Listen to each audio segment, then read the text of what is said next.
त्रिदलं त्रिगुणाकारं त्रिनेत्रं च त्रियायुधं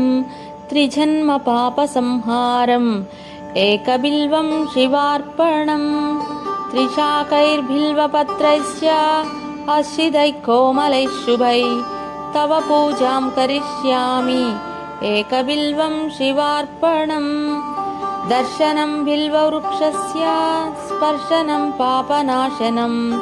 अघोरपापसंहारम् एकबिल्वं शिवार्पणम् सालग्रामेषु विप्रेषु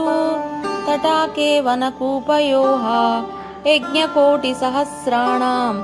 एकबिल्वं शिवार्पणम् धन्तिकोटिसहस्रेषु अश्वमेधशतानि च कोटिकन्या प्रदानेन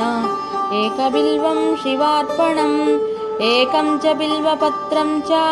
कोटियज्ञफलं लभेत् महादेवस्य पूजार्थम् एकबिल्वं शिवार्पणम् काशीक्षेत्रनिवासं च कालभैरवदर्शनं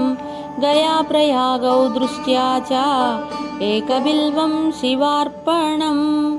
उमया सह देवेशां वाहनं नन्दिशङ्करम्